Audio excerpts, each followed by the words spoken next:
Now coming to the next question, which is question number 4, that says the probability of selecting a rotten apple randomly from a heap of 900 apples is 0.18. So यहाँ पे हमें probability given है. किस चीज की probability given है? एक heap है जिसमें 900 apples है, उसमें से जो एक apple अगर कोई select कर रहा है और वो apple rotten निकल रहा है, उसकी probability है 0.18.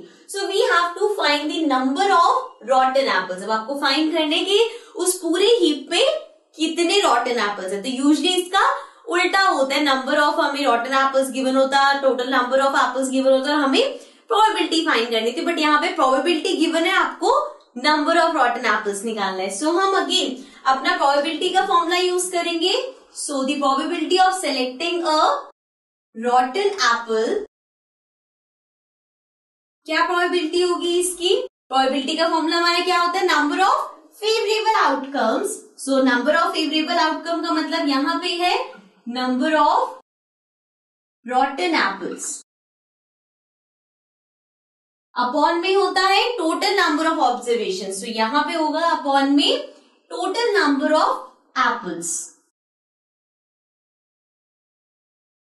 करेक्ट. सो ये हो जाएगा प्रोबेबिलिटी हमें गिवन है. क्या प्रोबेबिलिटी गिवन है? 0.18. So 0.18 equals to number of rotten apples नहीं पता, यही हमें फाइंड करना है. सो इसको हम ऐसे ही लिख देंगे, number of rotten apples and then upon में हमारे पास है टोटल नंबर ऑफ एप्पल्स. तो हमें ये गिवन है कि हीप में 900 एप्पल्स है, तो ये हो जाएगा 900. ओके.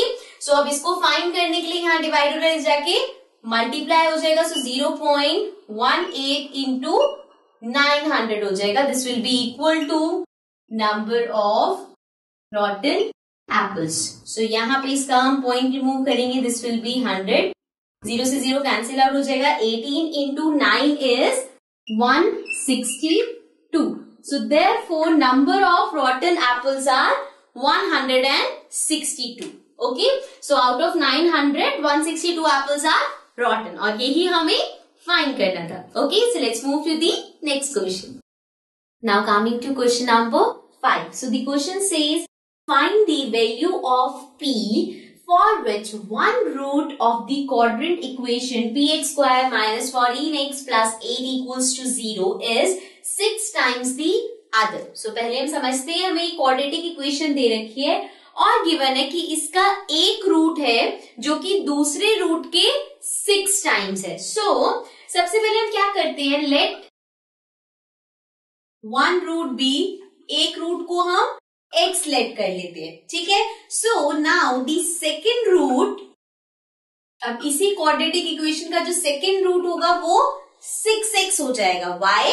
बिकॉज यहाँ पे गिवन है 6 टाइम्स. सो अगर एक x है तो दूसरा 6x हो गया. ओके.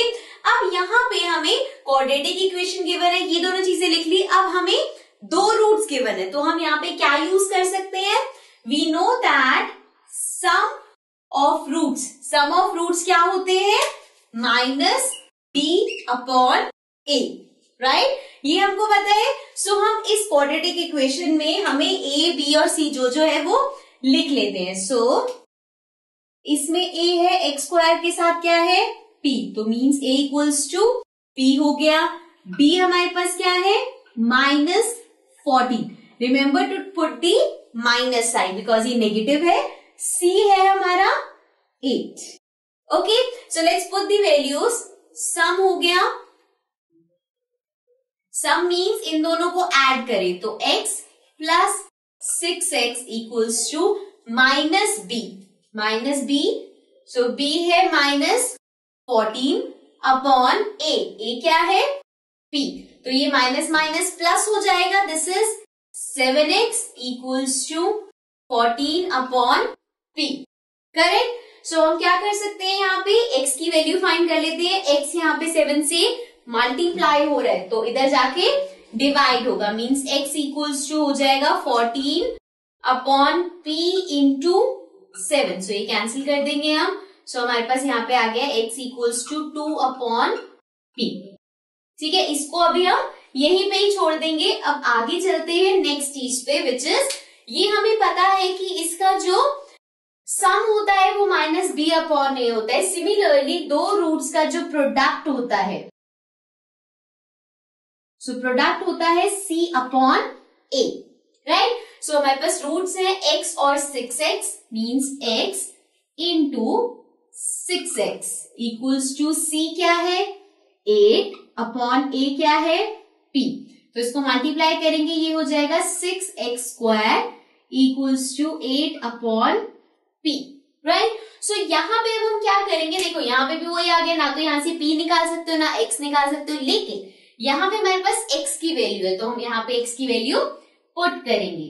तो x है हमारे पास 2 अपॉन p, इसका स्क्वायर हो जाएगा, this will be 8 upon p।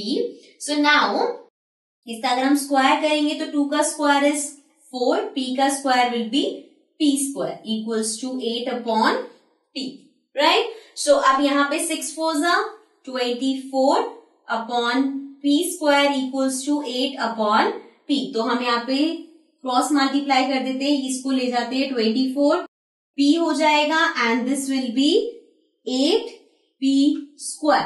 But यहाँ पे हमें नंबर्स एक्चुअल में एक साइड करने हैं, तो 8 को इधर ले आते हैं 24 अपॉन 8 और ये हो जाएगा p स्क्वायर अपॉन p। तो इसको कैंसिल करेंगे, 8 की टेबल में 24 आता है, दिस विल बी 3 और यहाँ पे p स्क्वायर का क्या मतलब है p इंटू p, मतलब ऊपर 2 p है नीचे 1 p है, तो ये ऊपर एक ही p बचेगा, तो p इक्वल्स टू आ गया 3, राइट। सो हमारे पास अब p की वैल्यू आ गई और हमें फाइंड क्या करना था, we have to find the value of p। Okay, so now p equals to 3. This is the solution. Now let's come to the next question.